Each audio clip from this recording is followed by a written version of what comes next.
Hi everyone, welcome to my channel Mathometer. तो आज के डिस्कशंस में हम लोग पैराबोला का सेकेंड लेक्चर देखेंगे। फर्स्ट लेक्चर में जैसा तुमको बताए थे कि जो जनरल इक्वेशन ऑफ पैराबोला है वो कैसे हम कैलकुलेट किए थे, उसका इक्वेशंस कैसे आया था। आज नेक्स्ट जो अभी हम लोग देखेंगे उसमें पैराबोला का स्टैंडर्ड इक्वेशन बोलेंगे। ये दो तरह के इक्वेशंस को हम लोग फोकस कर रहे हैं। एक है जो जनरल इक्वेशन है और एक है जो स्टैंडर्ड इक्वेशन है। इससे पहले ये टर्म्स अपीयर नहीं हो रहा था, जनरल और स्टैंडर्ड। जनरल इक्वेशंस में जैसा हमने डिस्कस किया था कि जो डायरेक्ट्रिक्स है वो कोई भी लाइन था जिसका जनरल इक्वेशन ax या lx plus my plus n बराबर 0 लिए थे। अभी जो हम लोग डायरेक्ट्रिक्स कंसीडर करेंगे ना वो parallel to coordinate axis consider करेंगे। तो जिसमें directrix parallel to coordinate axis होगा उसी इक्वेशंस को हम लोग कोनिक्स का स्टैंडर्ड इक्वेशन बोलते हैं। सो पैराबोला में भी, इलिप्स में भी और हाइपरबोला में भी ये स्टैंडर्ड इक्वेशन हम लोगों के सिलेबस में है। स्टैंडर्ड इक्वेशन पढ़ना है मतलब उसी के जो प्रॉपर्टीज है उसको देखना है और उसी पर जो बेस्ड क्वेश्चंस होगा वो देखना है। लेकिन ऐसा नहीं है कि स्टैंडर्ड इक्वेशंस दिया हुआ हो तो हमें जनरल इक्वेशंस पर क्वेश्चंस नहीं आता है। जैसे अभी तक तो जेई के पेपर में नहीं आया है बट बुक्स में कहीं कहीं दिया रहता है। ठीक है, तो लेट्स स्टार्ट कि हम लोग जो पैराबोला था उसको आगे बढ़ रहे हैं। ठीक है, तो इसमें देखो एक चीज, इसमें एक चीज हम डिस्कस करना चाह रहे थे कि जो हम लोग ये बता रहे थे कि ये लाइन था जिसको हमने डायरेक्ट्रिक्स कंसीडर किया था और एक पॉइंट P था जिसको हम लोग लोकस ले रहे थे h, k और एक पॉइंट्स हमने फिक्स किया था S जिसको कोऑर्डिनेट्स a, b लिए और PS अपॉन PM करके हम लोग इक्वेशंस निकाल रहे थे। ठीक है, PS अपॉन PM और PS अपॉन PM को हम लोग इसेंट्रिसिटी E के नाम से इंडिकेट किए थे। सो PS अपॉन PM E होगा और E का वैल्यू जब 1 होगा तो P जो होगा वो यहाँ से डिस्टेंस और यहाँ से डिस्टेंस इक्वल हो जाएगा और इस केस में ये इस तरह का स्ट्रक्चर आ जाएगा, पैराबोलिक स्ट्रक्चर। ठीक है, तो कभी कभी ये मन में आ रहा होगा कि ये कैसे पता चला कि इसका स्ट्रक्चर ऐसा ही होगा, नहीं ऐसा इस तरह का स्ट्रक्चर होगा, ये कैसे पता चला।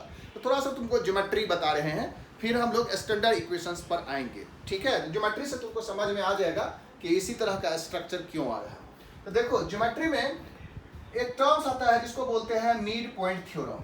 ट्रायंगल में मिड पॉइंट थ्योरम करके पढ़ा होगा या थेल्स थ्योरम करके पढ़ा होगा। थेल्स थ्योरम में क्या है कि अगर ABC ट्रायंगल है और BC जो साइड्स है, जो बेस है, उसके पैरेलल में तुम कोई भी लाइन ड्रॉ कर दो। BC के पैरेलल में कोई भी लाइन ड्रॉ कर दो और ये पॉइंट्स अगर D और E है तो हम लोग ये BC अपॉन DE का जो रेशियो है this is equal to AB upon AD हो जाता है या AC अपॉन AE भी बोल सकते हो। क्यों?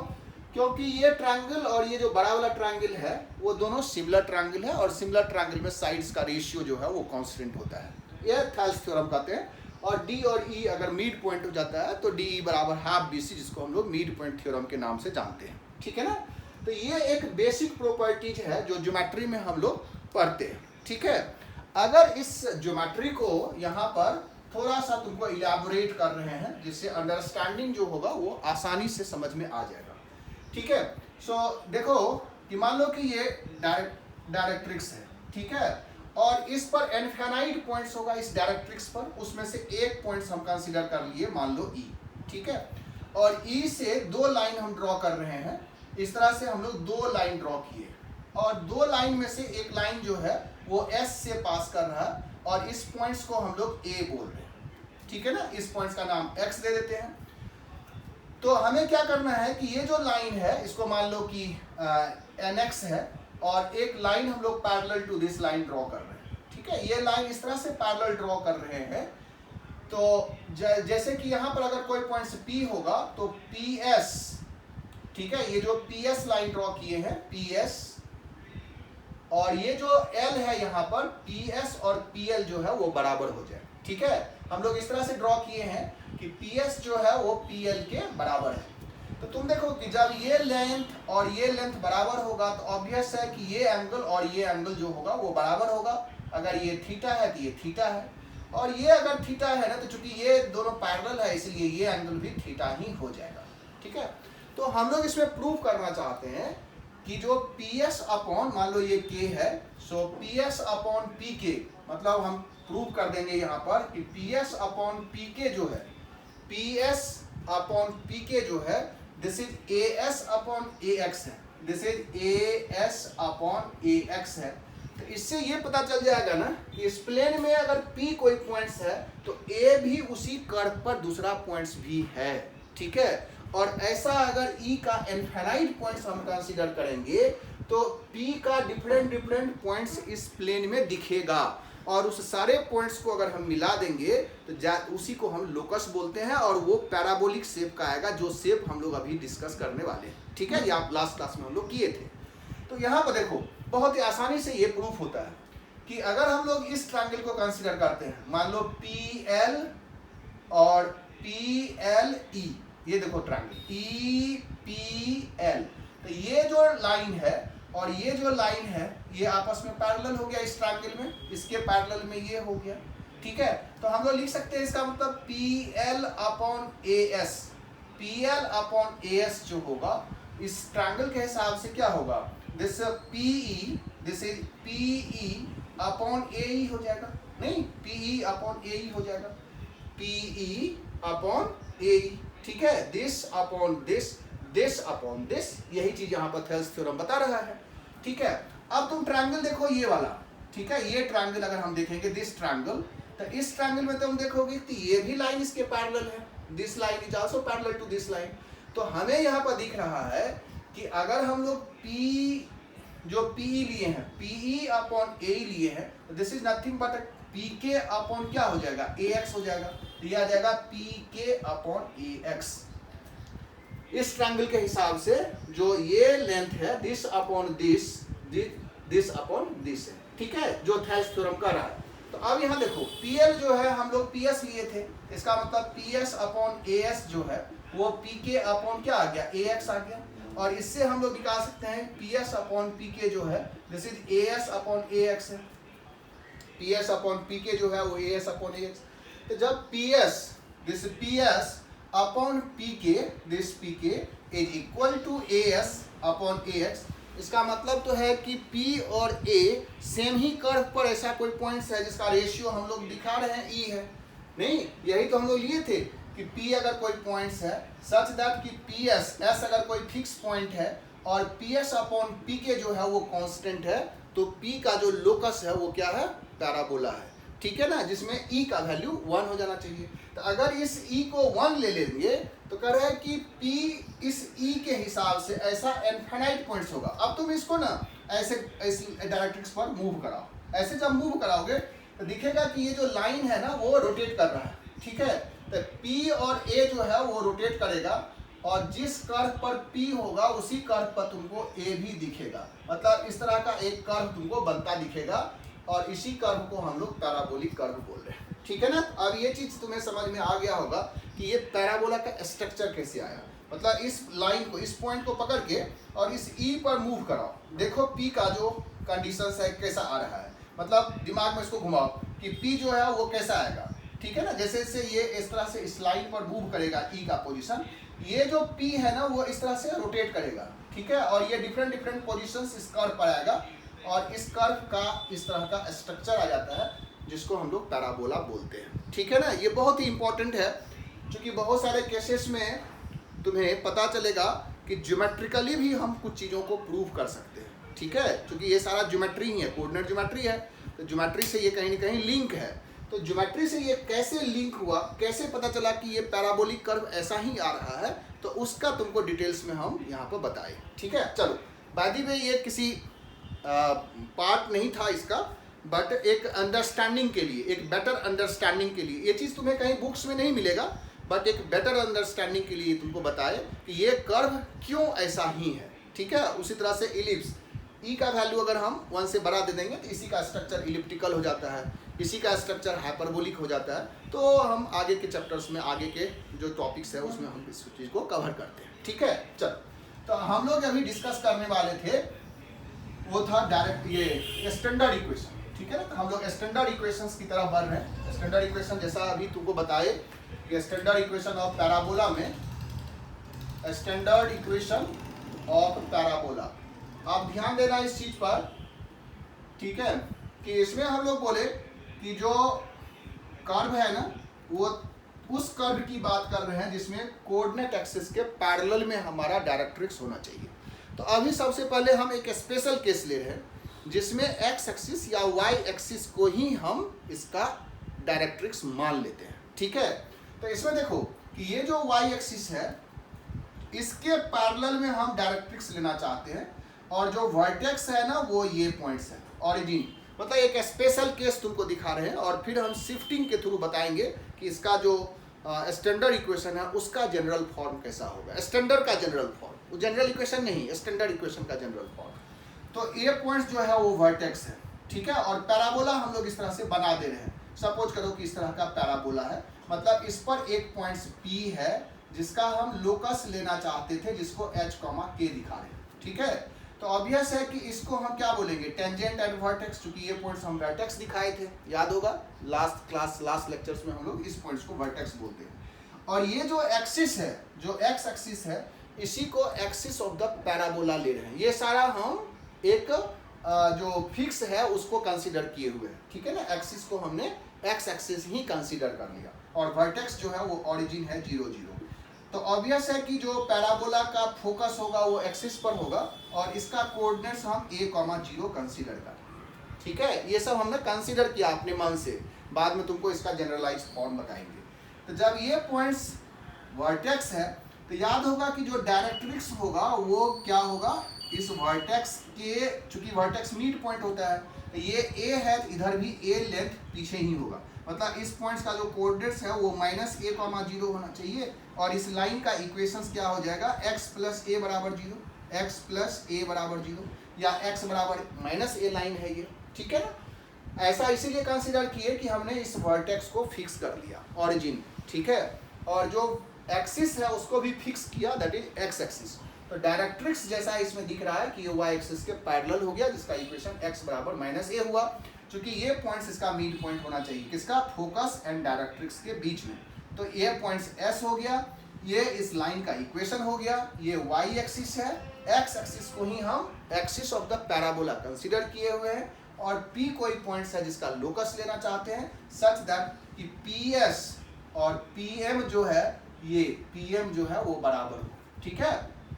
तो जैसे ही यहाँ पर PS बराबर PM करोगे, चूंकि इसेंट्रिसिटी इसमें 1 है, या कह सकते हो PS का स्क्वायर जो है वो PM का स्क्वायर होगा, तो यहाँ से तुमको एक इक्वेशन मिल जाएगा, ठीक है। देखो इक्वेशन क्या मिल रहा है, PS का स्क्वायर क्या हो जाएगा, H - a का whole square plus K square, that is PM square, ये हो जाएगा H + a का होल स्क्वायर, ठीक है। यहाँ से जो परपेंडिकुलर डिस्टेंस होगा इस लाइन पर। अब इसको हम लोग यहाँ पर ओपन कर रहे हैं, ठीक है। ओपन करोगे क्या आ जाएगा, H² - 2AH + a square plus K square, ठीक है, plus K², this is equal to H² + 2AH + a square. यहाँ से देखो कि a² और a² कैंसिल हो गया, H² और H² भी निकल गया, तो बचा क्या, K² = 4AH, और यहाँ पर K और H जो है इसको y और x से रिप्लेस कर देते हैं, ये आ जाएगा y² = 4ax। मतलब ये एक पैराबोला का इक्वेशंस ही है जिसमें हमें डायरेक्ट्रिक्स जो है वो parallel to coordinate axis, that is y axis आ गया, ठीक है। सो y² = 4ax पैराबोला है। तो इस तरह का जब हम सिचुएशंस क्रिएट किए जिसमें P हम लोग H, K का लोकस लिए, और पैराबोला हम लोग इस तरह का दिखाए जिसमें x एक्सिस को एक्सिस दिखाए, तो इक्वेशन हमारा y² = 4ax आया। देखो ये जनरल इक्वेशन में x में भी क्वाड्रेटिक था, y में भी क्वाड्रेटिक था, xy का भी टर्म्स आया था, लेकिन इसमें ऐसा नहीं आया, इसमें y में क्वाड्रेटिक है और x में लीनियर है। मतलब ये हुआ कि y में क्वाड्रेटिक और x में अगर लीनियर है तब भी ये पैराबोला का इक्वेशन है, जिसको हम स्टैंडर्ड इक्वेशन बोलते हैं, ठीक है। अब तुम इसमें जैसे कि ये पॉइंट्स था ऑरिजिन 0, 0, इस 0, 0 को हम अगर शिफ्ट कर दें कहीं पर भी x1, y1 पर, तो जैसे ही इस पॉइंट्स को तुम यहाँ शिफ्ट करो, यहाँ शिफ्ट करो, यहाँ शिफ्ट करो, यहाँ शिफ्ट करो, ये पैराबोला तो ऐसे ही मूव करेगा ना। इस तरह का जितना भी स्ट्रक्चर होगा जिसमें इस पॉइंट्स को सिर्फ शिफ्ट कर रहे हैं, इधर इधर कहीं भी मूव कर रहे हैं, तो उसके हिसाब से इसका डायरेक्ट्रिक्स भी शिफ्ट करेगा, फोकस भी शिफ्ट करेगा, नहीं सब शिफ्ट कर जाएगा। एक्सिस जो है उसको अगर हम फिक्स कर ले तो ऑब्वियस है कि इसको इधर उधर हम शिफ्ट कर सकते हैं, मतलब इस पॉइंट्स को हम इधर आगे इधर ही शिफ्ट कर सकते हैं, क्योंकि एक्सिस अगर हम फिक्स कर देंगे तो उस केस में कह रहा है कि सिर्फ अगर हम इस ओरिजिन को शिफ्ट करना चाहते हैं x1, y1 पर, ठीक है, तो इसमें ओरिजिन कहाँ दिख रहा है, इसमें ओरिजिन को अगर दिखाओगे तो इसको लिखेंगे y-0 का whole square that is equal to 4ax-0। अब शिफ्टिंग ऑफ ओरिजिन के याद करो, इसमें ओरिजिन हो गया 0 0, y-0 का whole square that is equal to 4ax-0। इसमें 0 0 वर्टेक्स है, 0 0 वर्टेक्स है, ठीक है। अब इसके हिसाब से थोड़ा सा तुमको पॉइंट्स बता रहे हैं जिसको याद रखना है। जब हम y² बराबर 4ax लिखेंगे पैराबोला, या y-0 का होल स्क्वायर बराबर 4ax-0 लिखेंगे, तो हम डिफरेंट टर्म्स देखे थे, जो इक्वेशन हम लोग जनरल पढ़े थे, उसमें एक एक्सिस का इक्वेशन, एक्सिस तो एक्स एक्सिस है, एक्स एक्सिस का इक्वेशन y बराबर 0, तुमको यहाँ पर दिख रहा है y बराबर 0, यही एक्सिस है, मतलब एक्सिस का जो इक्वेशन होगा, ये जो स्क्वायर के टर्म्स में आ रहा है ना, इसको इक्वेट करना है 0 से, दैट इज y बराबर 0, ये एक्सिस का इक्वेशन है, ठीक है।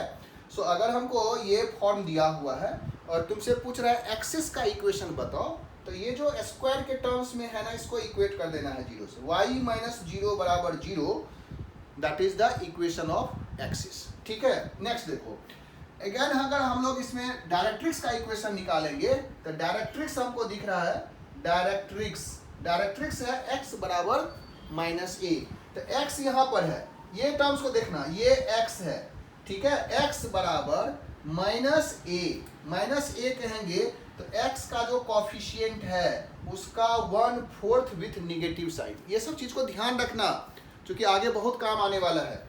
x बराबर इसका x का जो कॉफिशिएंट था उसका 1/4 विथ निगेटिव, जो भी होगा इसका 1/4 विथ निगेटिव, x बराबर -a, that is x plus a बराबर 0, यही इसका डायरेक्ट्रिक्स का इक्वेशन बनेगा हर केस में। ऐसे ही हम क्या करेंगे, कंपेयर करके निकालेंगे, ठीक है। सो इसको हम इक्वेट करेंगे 0 से तो एक्सिस मिल जाएगा, x बराबर इसका 1/4 विथ निगेटिव साइन इक्वेट करेंगे तो डायरेक्ट्रिक्स मिल जाएगा, तो एक्सिस और डायरेक्ट्रिक्स मिल गया। इसमें फोकस क्या है, तो फोकस जो है वो इसका 1/4 x बराबर 0, देखो फोकस क्या है, ठीक है, फोकस जो है वो है x बराबर a, मतलब x बराबर इसका 1/4 x बराबर a और y बराबर 0, इसी को हम a, 0 बोले, मिलेगा तो कोऑर्डिनेट के हिसाब से ही। तो हमें अगर निकालना होगा तो x बराबर 1/4 ऑफ दिस इक्वेट कर देना है, x की जगह पर जो भी होगा वो बराबर 1/4 ऑफ दिस, x का जो कॉफिशिएंट है दैट इज a, 0 और y 0 हो जाएगा, ठीक है। तो ये फोकस का कोऑर्डिनेट्स मिल जाएगा, तो हमें फोकस मिल गया। वर्टेक्स जो होगा वो 0 0 ही है, वर्टेक्स 0 0, वर्टेक्स यहाँ पर 0 0 है, ठीक है ना।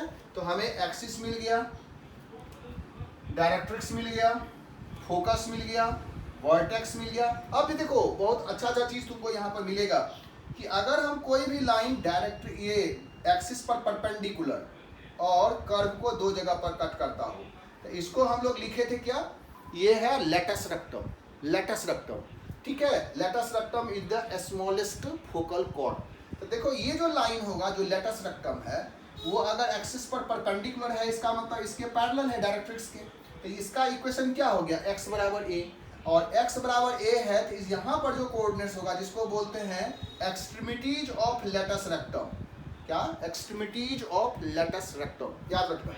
ये जो लाइन है जो फोकस से पास कर रहा है और ये डायरेक्ट्रिक्स या टेंजेंट एंड वर्टेक्स के पैरेलल होगा, x बराबर a, इसका मतलब a का कोऑर्डिनेट्स तो स्मॉल a ही हो गया, और स्मॉल a जो है वो यहाँ पर सेटिस्फाई करेगा क्योंकि ये कर्व पर है, तो यहाँ पर x का वैल्यू a पुट कर दो तो y का वैल्यू 4a² मतलब y प्लस माइनस 2a है।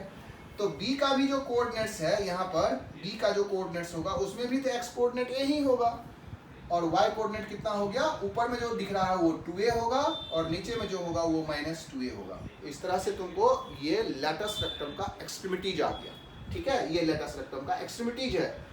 तो लेटस रेक्टम का लेंथ कितना हुआ, तो लेटस रेक्टम का लेंथ देखो 2a इधर ये लेंथ और 2a ये लेंथ, तो दैट इज 4a। तो यहाँ पर जो x का कोफिशिएंट है ना, ये लेटस रेक्टम का लेंथ ही है। अगर तुमको लेंथ ऑफ लेटस रेक्टम पूछ रहा होगा तो तुम 4a बोलोगे, x का जो कोफिशिएंट होगा वही लेंथ ऑफ लेटस रेक्टम होगा। ठीक है, तो यहाँ पर लिख देते हैं length of latus rectum, length of latus rectum, latus rectum ये कितना आ गया 4a, एक्सट्रीमिटीज क्या आ गया a to a minus 2a। ये सारा चीज तुमसे पूछेगा कि एक्सिस क्या है, डायरेक्ट्रिक्स क्या है, लेटस रेक्टम का लेंथ कितना है, लेटस रेक्टम का एक्सट्रीमिटीज क्या है, फोकस क्या है, डायरेक्ट्रिक्स का इक्वेशन कितना है, वर्टेक्स कहाँ पर है, टेंजेंट एट वर्टेक्स कहाँ है। तो टेंजेंट एट वर्टेक्स ये y एक्सिस है, इसको tangent at vertex, y axis का इक्वेशन x बराबर 0, मतलब यहाँ पर x को 0 करोगे ना, ये जो 4a का कोफिशिएंट x, इसको अगर हम 0 करेंगे तो हमको एक्सिस ये जो टेंजेंट एट वर्टेक्स है वो मिल जाता है। तो ये सारा इस टर्म्स का एक मतलब बेसिक चीज़ है। जो पैराबोला हम पढ़ेंगे तो ये सब चीज़ बिल्कुल दिमाग में हमेशा चलते रहना चाहिए। ठीक है, कि फोकस ये हो गया, वर्टेक्स ये हो गया, वर्टेक्स जो है वो इन दोनों का मिड पॉइंट होगा, एक्सिस ये है जिसके अबाउट सिमेट्रिकल है, लेटस रेक्टम ये है, इसका extremities a, 2a, a, minus 2a है, लेंथ इसका AB का 4a है। ठीक है, डायरेक्ट्रिक्स ये हो गया x प्लस a बराबर 0, एक्सिस हो गया y बराबर 0, x बराबर 0 टेंजेंट एट वर्टेक्स है। ये सारा चीज हमको जानना चाहिए। ठीक है, तो ये y स्क्वायर बराबर 4ax एक स्टैंडर्ड पैराबोला है जिसमें y क्वाड्रेटिक है, x में लीनियर है, y क्वाड्रेटिक है, x में लीनियर है। तुम इसको ध्यान रखो। अब कह रहा है कि अगर हम इस पॉइंट्स को मूव कराते हैं, मतलब शिफ्ट करते हैं, यहाँ ले आ गए, यहाँ ले आए, यहाँ ले आए, यहाँ ले आए, उस हिसाब से एक्सिस भी शिफ्ट होगा और सारे टर्म्स इसमें शिफ्ट करते जाएगा। तो फिर से अब देखो इसको कैसे हम लोग अगेन एक्सप्लेन करते हैं। ठीक है, इसको हटा दे रहे हैं यहाँ से और फिर से इस चीज को लिख रहे हैं। ठीक है, इसको एक टर्म्स अगर सही से तुमको समझ में आ गया तो आगे कभी भी दिक्कत नहीं आएगा। ठीक है, यहाँ पर दिक्कत होता है बहुत बार बच्चे को। तो अभी हम लोग y स्क्वायर बराबर 4ax पैराबोला देखें और इस पैराबोला के हर एक टर्म्स को हम लोग यहाँ पर लिख रहे हैं। ठीक है, इस तरह से हम लोग दिखाए कि ये जो फोकस है वो a, 0 आ गया, ये जो लेटस रेक्टम है ये इसका वर्टेक्स, इसका जो एक्सट्रीमिटीज है वो a, 2a, यहाँ पर a, माइनस 2a आ गया, ये x एक्सिस ही इसका एक्सिस है जिसको y बराबर 0 बोलेंगे, ये टेंजेंट एट वर्टेक्स है जो y एक्सिस है, x बराबर 0 इसका इक्वेशन है, ये डायरेक्ट्रिक्स है that is x plus a बराबर 0 है, ये वर्टेक्स है 0, 0 है। अगर हम 0, 0 को इसमें दिखाएंगे तो ये y माइनस 0 का होल स्क्वायर बराबर 4a इंटू x माइनस 0 है। ठीक है, अब देखना स्क्वायर के टर्म्स में जो था ये एक्सिस का इक्वेशन है, ये टेंजेंट एट वर्टेक्स का इक्वेशन है, इसका जो कोफिशिएंट है लेंथ ऑफ लेटस रेक्टम है, यहाँ से ये लेंथ ऑफ लेटस रेक्टम है, this is length of latus rectum. ठीक है, लेंथ ऑफ लेटस रेक्टम। ठीक है, ये इसका एक्सिस है, दिस इज एक्सिस और दिस बराबर माइनस a डायरेक्ट्रिक्स है। ठीक है, इसका एक अलग तरीका भी है एनालाइज करने का। अलग तरीका देखो, इसको हम इस तरीके से बोल सकते हैं। ठीक है, अगर ये x एक्सिस और y एक्सिस है तो x एक्सिस और y एक्सिस आपस में परपेंडिकुलर ही होगा, मतलब एक्सिस और ये अगर ये परपेंडिकुलर है तो कह रहा है क्या कि अगर कोई भी पॉइंट इस कर्व पर होगा, मान लो ये P है जिसको x, y में इक्वेशंस आया y स्क्वायर बराबर 4ax, तो यहाँ से इस पर परपेंडिकुलर डिस्टेंस तो y ही है ना, ये तो y ही है, अगर ये P है तो ये n है। ठीक है, और यहाँ से इस टेंजेंट एट वर्टेक्स पर जो डिस्टेंस है वही x है और 4a जो है वो लेंथ ऑफ लेटस रेक्टम है। मतलब ये अगर एक्सिस है, कोई भी एक्सिस, ये टेंजेंट एट वर्टेक्स है, टेंजेंट एट वर्टेक्स है। ठीक है, वर्टेक्स है, इसको ऐसे याद रखना टेंजेंट एट वर्टेक्स। तो कह रहा है क्या कि जो पैराबोला के किसी पॉइंट से जो एक्सिस पर परपेंडिकुलर होगा इसी का स्क्वायर आया। ठीक है, मतलब Pn का स्क्वायर बराबर 4a टाइम्स और Pm का स्क्वायर, ये Pm ऐसे तो आ रहा है ना, इक्वेशन तो यही आया है, y स्क्वायर बराबर 4x, Pn का स्क्वायर बराबर 4a इंटू Pm। इसको अगर हम वर्ड में लिखेंगे तो ये है Pn जो है वो है perpendicular from any point on curve to the axis, ठीक है, एक्सिस पर जो परपेंडिकुलर है। और पीएम जो बोलेंगे, पीएम ये होगा perpendicular from P to tangent at vertex, ठीक है। और 4a जो है ये है लेंथ ऑफ लेटस रेक्टम, ठीक है, लेंथ ऑफ लेटस रेक्टम, ठीक है। ये ऑब्जर्वेशन है, ये बहुत ही अच्छा ऑब्जर्वेशंस में से है। pn स्क्वायर बराबर 4a इंटू pm। इसका मतलब हुआ कि अगर एक्सिस हमको कुछ भी दे दे, भले हमको डायरेक्ट्रिक्स ना हो, भले हमको वर्टेक्स का पता ना हो, लेकिन अगर हमको एक्सिस का इक्वेशन, अब मान लो जनरली ये मान लो ax, ठीक है, प्लस by प्लस c बराबर 0, तो ये जो लाइन होगा इसका परपेंडिकुलर होगा, तो ये हो जाएगा bx माइनस ay प्लस मान लो d बराबर 0। नहीं, तो ये लाइन और ये लाइन आपस में परपेंडिकुलर है, इन दोनों का जो पॉइंट ऑफ इंटरसेक्शन होगा वही वर्टेक्स होगा। वर्टेक्स हमको निकालने की जरूरत ही नहीं, ठीक है। लेंथ ऑफ लेटस रेक्टम हमको चाहिए, एक्सिस और टेंजेंट एट वर्टेक्स चाहिए। लेंथ ऑफ लेटस रेक्टम अगर हमको दिया हुआ है तो किसी भी पॉइंट्स P का जो लोकस होगा हम इससे भी निकाल सकते हैं, इससे भी हम इक्वेशन निकाल सकते हैं। तो क्या इक्वेशन लिखेंगे, तो ये इक्वेशन यहाँ से परपेंडिकुलर डिस्टेंस का स्क्वायर, तो क्या आ जाएगा, ये इक्वेशन आ जाएगा ax plus b1 plus c under root a square plus b square, इसका whole square. This is equal to length of latus rectum, ठीक है, इनटू, अब यहाँ से क्या आ जाएगा परपेंडिकुलर, ये आ जाएगा bx minus ay plus d whole divided by a square plus b square का स्क्वायर, ठीक है। यहाँ से कैंसिल नहीं होगा क्योंकि इसका स्क्वायर है, यहाँ स्क्वायर रूट है, ठीक है ना। ये इक्वेशंस भी हम लिख सकते हैं अगर हमको कहीं पर एक्सिस और टेंजेंट एट वर्टेक्स और लेंथ ऑफ लेटस रेक्टम दिया हुआ हो, तो बहुत ही यूजफुल है ये इक्वेशंस भी, ठीक है ना, बहुत यूजफुल है। अगर हम इस तरह से एनालाइज करें कि हमको एक्सिस दिया हुआ है, ये टेंजेंट एट वर्टेक्स है, कोई भी पॉइंट्स है, लेंथ ऑफ लेटस रेक्टम दिया हुआ है, तो इक्वेशन हम आसानी से लिख सकते हैं। हमको फोकस डायरेक्ट्रिक्स निकालने की जरूरत यहाँ पर नहीं है, लेकिन फोकस और डायरेक्ट्रिक्स है तब हम PS बराबर PM करके निकाल लेंगे, ठीक है। तो ये चीज़ एक हम लोग ऑब्जर्वेशंस देख लिए। ये ऑब्जर्वेशंस के बाद हम लोग देख रहे हैं कि इसमें जो, जैसे कि हम ये जो वर्टेक्स था उसको शिफ्ट करते हैं, अगर वर्टेक्स को शिफ्ट करेंगे, अब देखो इस वर्टेक्स को 0 0 को शिफ्ट कर रहे हैं। If vertex 0 0 is shifted to कहाँ पर, x1 y पर, तो हमें नया इक्वेशन क्या मिलेगा, इक्वेशन विल बी क्या आ जाएगा, y की जगह पर y माइनस 1 का whole square 4a into x minus x1, ऐसे आएगा ना। ये इक्वेशन हमको मिलेगा। अगर हमको ये इक्वेशंस मिल गया y माइनस y1 का होल स्क्वायर बराबर 4a into x minus x1, तो अब तुमको इस इक्वेशन में कहेगा कि ये जो और भी चेंजेज है वो कैसे हुआ, तो बहुत आसानी से हम कैलकुलेट कर लेंगे। देखो अगर हमसे पूछेगा एक्सिस, तो अब क्या बोले थे, स्क्वायर का जो इक्वेशन है उसको इक्वेट करो 0 से, तो एक्सिस हो गया होगा y माइनस y1 बराबर 0। पूछेगा डायरेक्ट्रिक्स क्या बोले थे कि ये जो 4a है उसके बगल में जो कांस्टेंट है ये x minus x1, this is equal to इसका half 1/4 with negative sign minus a, ठीक है। दिस यहाँ पर देखो वही चीज आया था, x बराबर माइनस a, ठीक है ना। यहाँ पर भी x की जगह पर x माइनस x1 है, तो x माइनस x1 बराबर माइनस a, यही डायरेक्ट्रिक्स हो गया। अगर पूछेगा कि टेंजेंट एट वर्टेक्स तो क्या हो जाएगा, x माइनस x1 बराबर 0, ये बदल गया, x माइनस x1 बराबर 0 लाइन हो गया।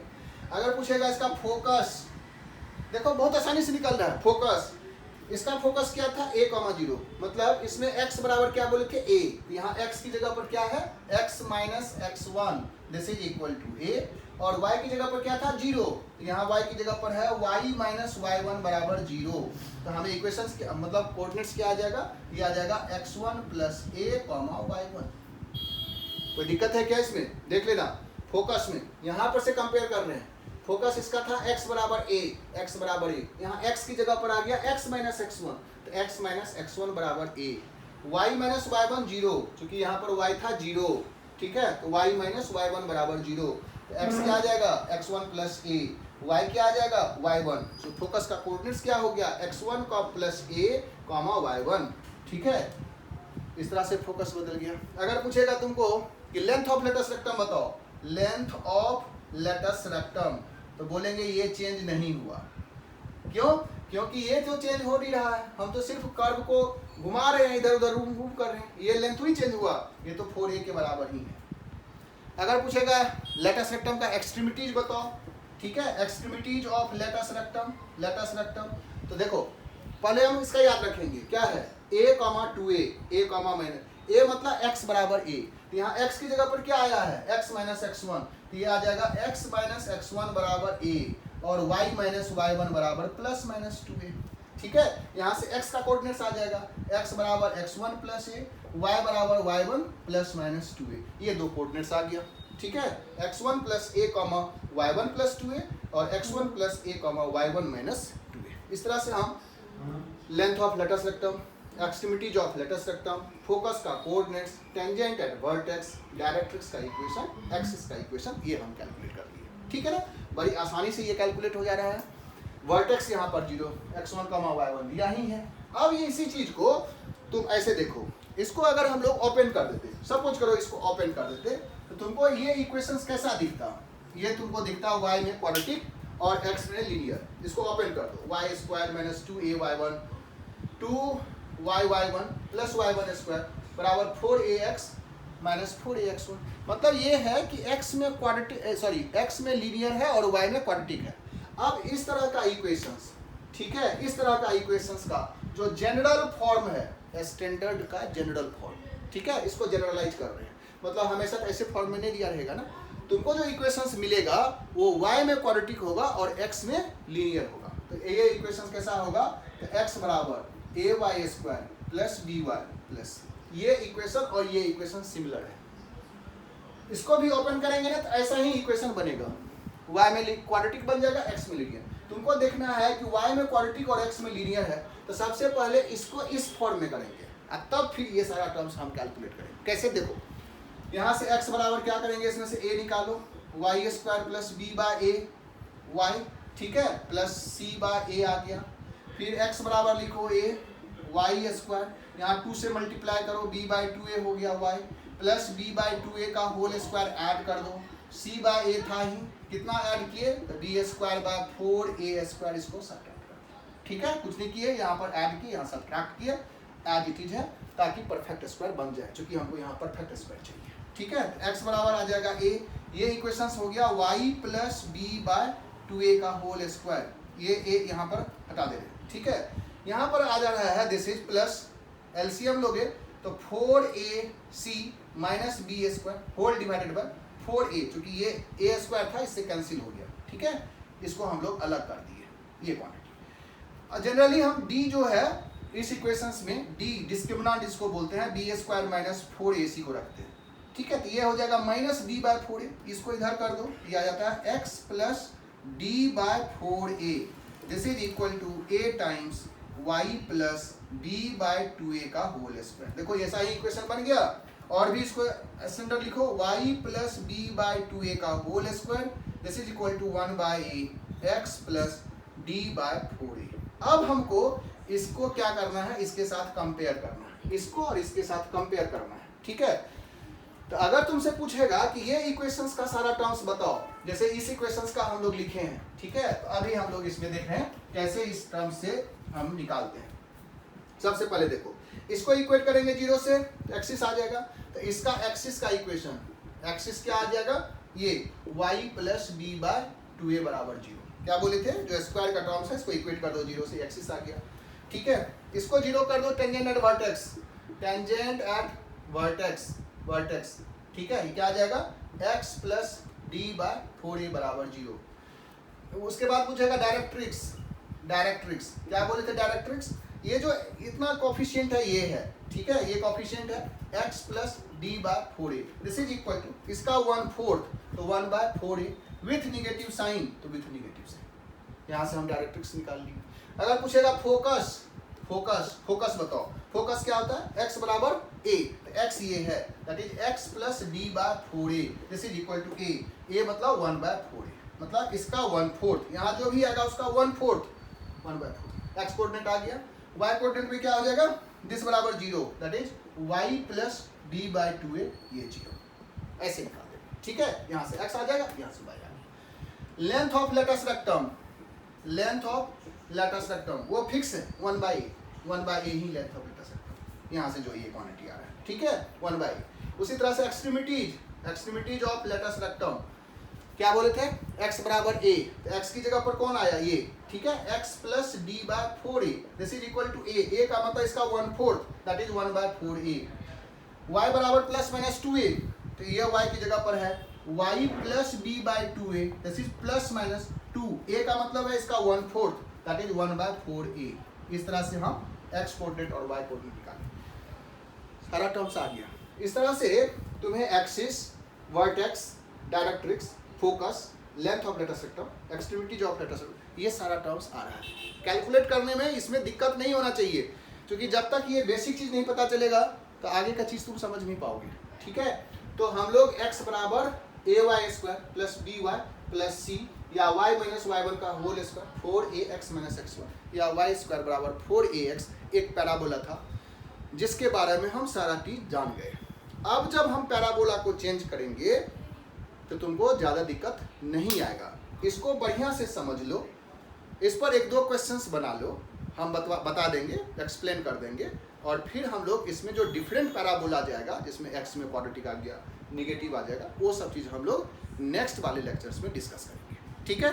तो अभी जो है इस पैराबोला को कंसंट्रेट करना है, बार बार इस लेक्चर्स को सुनना है, समझना है, सारे टर्म्स अगर समझ में आ जाएगा तो 1-2 क्वेश्चंस बना लेना है, ठीक है, और आगे के लेक्चर्स के लिए वेट करना है।